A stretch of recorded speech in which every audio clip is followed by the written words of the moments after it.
बिस्मिल्लाहिर्रहमानिर्रहीम। पारा नंबर 4 का खुलासा। सबसे पहली आयत में रब्बे करीम ने फरमाया लन तनालुल बिर्रा हत्ता तुनफिकू मिम्मा तुहिब्बून, कि अल्लाह ताला के रास्ते में अपनी महबूब और प्यारी अशिया को आप खर्च करो। तो जिसके साथ ज़्यादा मोहब्बत हो, जिसके साथ ज़्यादा प्यार हो, ज़्यादा ताल्लुक हो, वही चीज़ अल्लाह ताला के दरबार में बंदा खर्च कर दे तो इंसान अल्लाह ताला का महबूब बन जाता है।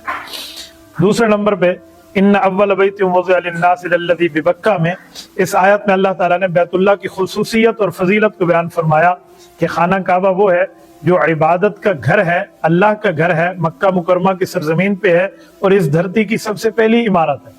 इस कायनात की सबसे पहली इमारत जो है वो खाना काबा है। और फिर उसके साथ अल्लाह ताला ने मुबारक व हुदल लिल आलमीन फरमाया कि इसमें बाबरकत अशिया भी मौजूद हैं। मसलन उसमें मकाम इब्राहिम का वो पत्थर है जिस पत्थर पे हजरत इब्राहिम और हजरत इस्माईल अलैहिस्सलाम ने अपने पाँव मुबारक को रखकर काबे को तामीर फरमाया, तो वो भी वहां मौजूद है।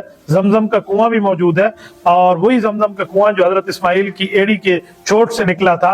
और अल्लाह ताला ने इस घर को अमन का घर फरमाया कि मन दखलहु कान आमिना, जो इस घर में दाखिल हो जाए अल्लाह ताला की तरफ से उसको अमन है।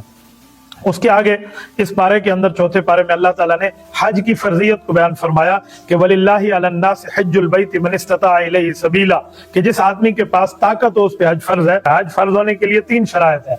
नंबर 1, जिस बंदे पर हज फर्ज है उस पर पहली शर्त देखी जाएगी कि इसके पास मक्का मुकरमा तक आने जाने के अखराजात मौजूद हैं। नंबर 2, रास्ता पुरअमन है। नंबर 3, जितने दिन ये बंदा वहीं रहेगा उतने दिन पीछे इसके अहलो अयाल भी खाते पीते रहे, उनके पास भी अखराजात मौजूद हो। अगर किसी आदमी पर ये 3 शर्तें पूरी हैं तो उस पर जिंदगी में 1 मरतबा हज करना फर्ज है। उसके बाद उसके ऊपर हज करना नफल है, कोई फर्ज नहीं है। इस मसले को बयान फरमाया। उसके बाद कुरान करीम में चौथे पारे में अल्लाह ताला ने यौम तबय्यज़ु वुजूहुम व तस्वद्दु वुजूह फरमाया कि क़यामत के दिन 2 किस्म के लोगों के चेहरे हो जाएंगे। कुछ लोगों के चेहरे काले होंगे और कुछ लोगों के चेहरे सफेद होंगे। इसकी तशरीह में और तफसीर में ये बात साबित है कि नबी पाक सल्लल्लाहु अलैहि वसल्लम से सहाबा कराम ने पूछा कि या रसूलल्लाह सफेद चेहरों वाले कौन होंगे और काले चेहरों वाले कौन होंगे? तो हुजूर पाक अलैहिस्सलातु वस्सलाम ने फरमाया कि सफेद चेहरे वाले अहले सुन्नत वल जमात होंगे, यानी जो दीन नबी और तशरीह नबी के सहाबा और अहले बैत से लेंगे, इनका चेहरा चमकता होगा। और जिनके चेहरे काले होंगे वो अहले बिदअत होंगे, यानी अपनी मर्जी से इस दीन को घटाने और बढ़ाने वाले होंगे। उसके बाद अल्लाह ताला ने उम्मत मुहम्मदिया की फजीलत को बयान फरमाया, कुंतुम खैरा उम्मतिन उखरिजत लिन्नास। इस आयत में अल्लाह ताला ने खत्म नबुव्वत के सदके उम्मत मोहम्मद सल्लल्लाहु अलैहि वसल्लम के उलमा को ये फजीलत दी है कि जो अंबिया का काम था वो हुजूर पाक अलैहिस्सलातु वस्सलाम ने पूरा फरमाया, और जो नबी अलैहिस्सलातु वस्सलाम का काम है खत्म नबुव्वत के सदके उम्मत के उलमा की जिम्मेदारी है। फिर उलमा से पूछ के जो तबका, जो जमात, जो गिरोह, जो अफराद उलमा की ज़ेरे निगरानी दीन की तबलीग के लिए, तरवीज के लिए, इशाअत के लिए काम करेंगे, वो सारे इस फजीलत में शामिल हैं और अल्लाह ताला ने उनकी फजीलत को बयान फरमाया है। इससे आगे या अय्युहल्लज़ीना आमनू ला तत्तखिज़ू बितानतम मिन दूनिकुम वाली आयत में अल्लाह ताला ने कुफ्फार के साथ दिली दोस्ती, दिली मोहब्बत, दिली कुर्बत रखने से मना फरमाया है कि काफिर के साथ कारोबारी ताल्लुक और बात है, लेकिन दिल का ताल्लुक, मोहब्बत और दोस्ती का ताल्लुक ये सिर्फ मुसलमान का मुसलमान से होना चाहिए, क्योंकि मुसलमान एक दूसरे के भाई हैं। इससे आगे जाकर अल्लाह ने जिहादी सफरों को बयान फरमाया, वलक़द नसरकुमुल्लाहु बिबद्र व अंतुम अज़िल्ला में ये जंग बदर का जिक्र फरमाया है। और जंग बदर इस्लाम की पहली मुसल्लह जंग है। नबी पाक सल्लल्लाहु अलैहि वसल्लम के 313 सहाबा और 1000 काफिर सूरमा से लड़े हैं और अल्लाह ने इनको फतह अता फरमाई है, उसका जिक्र फरमाया। इसके बाद फिर अल्लाह ताला ने यहाँ पर मजीद तफसील जिहादी सफरों की फरमाई है, जिसमें जंग उहद भी है, गज़वा हमराउल असद भी है, मुख्तलिफ गज़वात को और हुज़ूर पाक अलैहिस्सलाम के जिहादी सफरों को बयान फरमाया। जिहादी सफर को बयान करने का एक ही वजह और खुलासा है कि इस्लाम को ताकत जिहाद से मिलती है और इस्लाम का गलबा जिहाद फी सबीलिल्लाह के जरिए होता है। उसके आगे अल्लाह ताला ने जिक्रुल्लाह की फजीलत बयान फरमाई है, अल्लज़ीना यज़कुरूनल्लाह क़ियामन व क़ुऊदन व अला जुनूबिहिम, कि अल्लाह ताला का जो जिक्र है इसकी शान ये है कि इसको कोई उठते हुए, बैठते हुए, लेटते हुए भी अपने अल्लाह को याद करे और अल्लाह का जिक्र करे तो अल्लाह ताला उससे राजी होते हैं। ये जिक्र की फजीलत बयान फरमाई। फिर मुसलमानों को अल्लाह ताला ने एक ईमान वालों का तज़किरा फरमाया है। ये इस सूरत आल इमरान की आखिरी आयत या अय्युहल्लज़ीना आमनु अस्बिरु वसाबिरु वराबितु में अल्लाह ताला ने इस आयत में मुसलमानों को, ईमान वालों को हुक्म दिया कि सब्र करो, मसाइब पे अपने दिल को छोटा न करना, शुजाअत और बहादुरी का मुजाहरा करना, यानी डट जाओ और सरहदों पर हर सूरत में पहरादारी करो, क्योंकि पहरादारी ये बहुत बड़ी चीज है मुसलमानों की। तो अल्लाह ताला ने इस आयत के बाद इस सूरत को खत्म फरमाया। फिर चौथे पारे में जो दूसरी सूरत शुरू होती है वो सूरत निसा है। निसा ये जमा है इमराअतुन की। इमराअतुन एक औरत को कहते हैं, निसा बहुत सी खवातीन को कहते हैं। पूरे कुरान में देखें अल्लाह ताला ने कहीं सूरत रिजाल जिक्र नहीं फरमाई कि मर्दों के लिए सूरत, अल्लाह ताला ने सूरत निसा जिक्र फरमाई है, औरतों के लिए सूरत। इसके बावजूद भी लोग समझते हैं कि इस्लाम ने औरत को मकाम नहीं दिया, इस्लाम ने औरत को मर्तबा नहीं दिया। जितना मर्तबा इस्लाम ने औरत को दिया है इतना मर्तबा दुनिया की किसी मजहब ने खातून को नहीं दिया। तो अल्लाह ने बाकायदा औरत का नाम लेकर सूरत जिक्र फरमाई है, सूरत निसा। मर्दों के नाम के साथ कोई सूरत कुरान करीम में मौजूद नहीं है, अगरचे मर्दों के हुक्म मौजूद है, उनकी आयात मौजूद है, पर इस नाम के साथ सूरत नहीं है। औरत के नाम के साथ कुरान में सूरत मौजूद है, तो अल्लाह ताला ने इनको मकाम और मर्तबा दिया है। अच्छा, इस सूरत को अल्लाह ताला ने जो जिक्र फरमाया है मर्द और औरत के मिलाप, यानी हजरत आदम और अम्मा हव्वा के मिलाप से रब करीम फरमाते हैं कि मैंने इस कायनात को पैदा किया है। तो अल्लाह ताला ने ये पूरी बात इरशाद फरमाई। उसके बाद अल्लाह ताला ने यतीमों के माल की हिफाजत के बारे में ये हुक्म फरमाया कि यतीम के माल को न खाओ, बल्कि अगर किसी यतीम का तुम्हें सरपरस्त बना दिया गया है तो उसके माल को उसके ऊपर उतना खर्च करो जितना उसकी जरूरत है, आप उसके माल को जरूरत से ज्यादा खर्च न करो। हाँ, जब यतीम इस उम्र में आ जाए कि वो अपने माल की खुद हिफाजत कर सकता है, आकिल हो गया है, बालिग हो गया, समझदार हो गया है, तो फ़इन आनस्तुम मिनहुम रुश्दन फदफउ इलैहिम अम्वालहुम, फिर उनके माल उनके हवाले कर दो, वरना आपने उनके मालों की हिफाजत करनी है। फिर अल्लाह ताला ने तअद्दुद अज़वाज और शादी के बारे में हुक्म फरमाया है।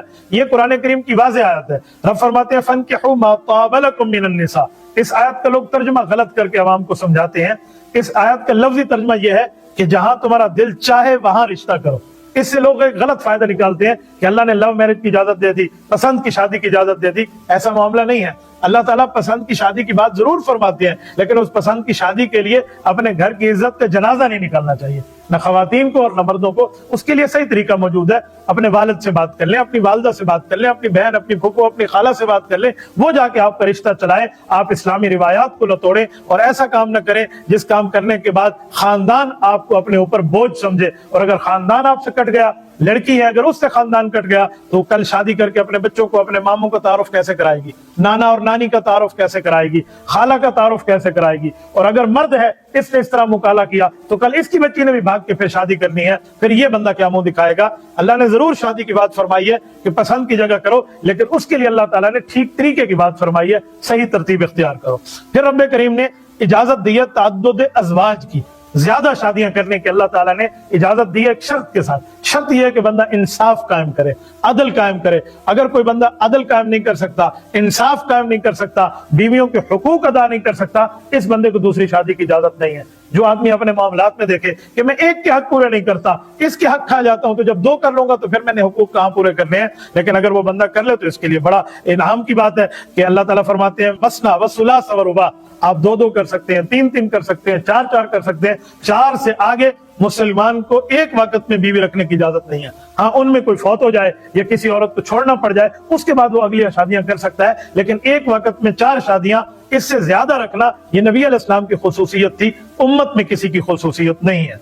इसके आगे अल्लाह ताला ने वसीयत के बारे में इरशाद फरमाया है मीरास के मामलात में, यूसिकुमुल्लाहु फी औलादिकुम लिज़्ज़करि मिस्लु हज़्ज़िल उन्सयैन।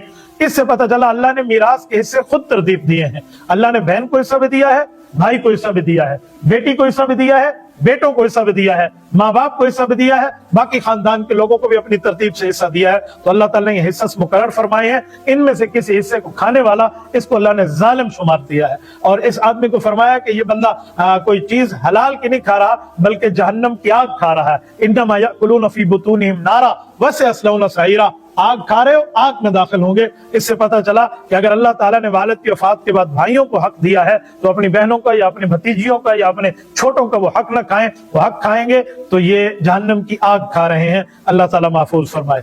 इसके बाद जो चौथे पारे का एंड रब्बुल इज्जत ने फरमाया है, वो उसके ऊपर अल्लाह ने तौबा का जिक्र फरमाया है कि तौबा उस वक्त कबूल होती है जब तक आपकी रूह यहां ना पहुंच जाए, यानी आपकी नज़ा की हालत शुरू ना हो जाए, उस वक्त तक अल्लाह हर किसी की तौबा कबूल फरमाते हैं। हाँ, जब मौत करीब आ जाए और बंदा मौत के फरिश्तों को देखना शुरू कर दे तो ईमान बिल गैब खत्म हो जाता है। फिर ईमान बिल मुशाहिदा है, देखने के साथ ताल्लुक रखता है। अजर और इनाम देखने के ऊपर मानने का नहीं है, बिलगैब मानने का है। तो इसलिए मौत के वक्त फिर तौबा कबूल नहीं है, मौत से पहले पहले अल्लाह ताला ने तौबा कबूल की बात फरमाई है। फिर अल्लाह ताला ने बीवी को हक के महर और बीवी को हक देने की बात फरमाई, और वहां पर अल्लाह ताला ने फरमाया वआतैतुम इहदाहुन्ना किंतारा, कि ए लोगों, अगर तुम बीवी को सोने का ढेर भी दे दो निकाह में बतौर हदिया, बतौर महर, तो ये जायज है, आप दे सकते हैं। कम अज कम जो मिकदार है वो 10 दिरहम है। हुजूर पाक अलैहिस्सलाम के दौर का दिरहम, ये आज दुबई वाला दिरहम नहीं है, तो कागज का है। हुजूर अलैहिस्सलाम के दौर में जो दिरहम था वो चांदी का होता था। तो 10 दिरहम की पाकिस्तानी रेट के एतबार से आज के दौर में जो कीमत बनती है, बाद में इसके ऊपर नीचे हो जाए, इस वक्त सिक्का राइजुल वक्त कम अज कम 5,000 रुपए बनता है। ये कम अज कम हक महर है, हक मारी से ज्यादा होना चाहिए। वो समझाने के लिए उलमा मिसाल देते हैं कि हक महर लड़की को इतना दो कि वो अपनी सहेलियों को बताते हुए शर्म न करे कि जी मुझे 5,000 मिला है, इस तरह की बात ना हो। इतना दे कि वो अपनी सहेलियों में खुशी से बता सके, और मर्द इतना दे कि वो अपनी जेब को भी देखे, उस तरतीब पर दे। तो अल्लाह ने हक महर की बात की। यहाँ एक मजे की बात अर्ज करूं, हजरत उमर रजी अल्लाह तआला का दौर था। हजरत उमर ने सहाबा और अहले बैत को मशवरा बुलाया कि हक महर मुकर्रर कर दे, बस स्पेसिफिक वर्ड दे, उससे ज्यादा कोई ना दे, बस एक हिस्सा मुकर्रर करते हैं। तो ये बात सहाबा में चल रही थी, अहले बैत में मशवरा चल रहा था कि इस पर कुरान हदीस से दलाइल ढूंढे जाएं और इस पर ये कानून हजरत उमर फिर बनाएंगे। अभी कानून बना नहीं था, अंडर प्रोसेस था। एक खातून सहाबिया है, उसको ये बात पता चली, नबी पाक अलैहिस्सलाम की शागिर्द थी, वो आई हजरत उमर के दरबार में बापर्दा होकर, अमीरुल मोमिनीन मैं आपसे एक बात करने आई हूँ, मैंने सुना है कि आप एक कानून बना रहे हैं साहबा और अहले बैत के मशवरे के साथ हम औरतों के हक महर के बारे में। हजरत उमर ने फरमाया जी हाँ। तो फरमाया आप नहीं बना सकते, आप एक लफ्ज मुतय्यन नहीं कर सकते। हजरत उमर ने पूछा आपके पास क्या दलील है? उन्होंने कहा जी अल्लाह के रसूल पे आयत नहीं उतरी वआतैतुम इहदाहुन्ना किंतारा, रब ने फरमाया सोने का ढेर दे दो। तो जब अल्लाह हमारी इज्जत में इजाफे की बात फरमाते हैं, आप क्यों कम करते हैं? हजरत उमर ने सबको गवाह बनाकर कहा था कि इस खातून की दलील ने मुझे मुतासर किया, अब मैं ये कानून नहीं बनाऊंगा। और फिर इसको ऐसे ही मुतलक रखा कि आदमी जैसे दे सकता है दे दे। ये थी सहाबा की खवातीन की शान, अल्लाह ने इसको भी इस इशारे में बयान फरमाया। और चौथे पारे की फिर आखिर में अल्लाह ताला ने जो बयान फरमाया वो हुर्रिमत अलैकुम उम्महातुकुम व बनातुकुम, ये जो आयत फरमाई है इसमें अल्लाह ताला ने रिश्तों के बारे में कि कहाँ रिश्ता कर सकते हैं कहाँ नहीं कर सकते, महरम कौन है और गैर महरम कौन है, इनके अहकाम बयान फरमाए। और 3 किस्म के रिश्तों में ना करने के लिए अल्लाह ने वजह बयान फरमाई है। नंबर 1 खूनी रिश्तेदार है जिसको हम महरम कहते हैं, खूनी रिश्तेदार। दूसरे रजाअत के रिश्तेदार जिसे हम कहते हैं खीर पीवाक बंदे दी बहन, यानी दूध पी इकट्ठा बंदा पी ले किसी बच्ची के साथ उसकी मां का, तो वो बहन बन जाती है। तो दूध और रजाअत वाले रिश्ते नबी अलैहिस्सलाम ने फरमाया जैसे खूनी रिश्ते एक दूसरे में महरम के रिश्ते हराम होते हैं निकाह करना, ऐसे दूध वाले रिश्ते भी हराम हो जाते हैं। और तीसरा मुसाहरत, मुसाहरत कहते हैं शादी करने की वजह से कुछ रिश्ते हराम हो जाते हैं। मसलन जहां बंदा शादी करे, जिसकी बेटी से की है उसकी माँ जो सास है, सास से निकाह करना हमेशा के लिए हराम हो जाता है, आप उससे शादी नहीं कर सकते। साली से आप शादी नहीं कर सकते जब तक आपके पास बीवी मौजूद है, उस वक्त इसकी वफात हो जाए तो फिर मामला और है। तो ये 3 रिश्तों को अल्लाह ताला ने इस मामले में मना फरमाया कि ये इस तरह है, आपने इस तरह रिश्ता नहीं करना। और फिर 2 बहनों को एक वक्त में एक निकाह के अंदर पिछली उम्मत में लोग जमा करते थे। रब ने फरमाया व अन तजमउ बैनल उख्तैन इल्ला मा कद सलफ, जो हो गया सो हो गया, आज के बाद 2 बहनों को एक शख्स निकाह में एक वक्त में इकट्ठा नहीं कर सकता। तो अल्लाह ताला ने इसको मना फरमाया। हजरत उस्मान रजी अल्लाह तआला अन्हु इस पूरी कायनात के वाहिद खुशकिस्मत है जिन्हें एक नबी की 2 बेटियां मिली हैं, लेकिन एक वक्त में नहीं, वो भी एक के बाद दीगरे मिली हैं। तो एक वक्त में एक शख्स किसी 2 बहनों को अपने निकाह में इकट्ठा नहीं कर सकता। जज़ाकुमुल्लाहु ताला व आखिरु दावाना अनिल हम्दुलिल्लाहि रब्बिल आलमीन।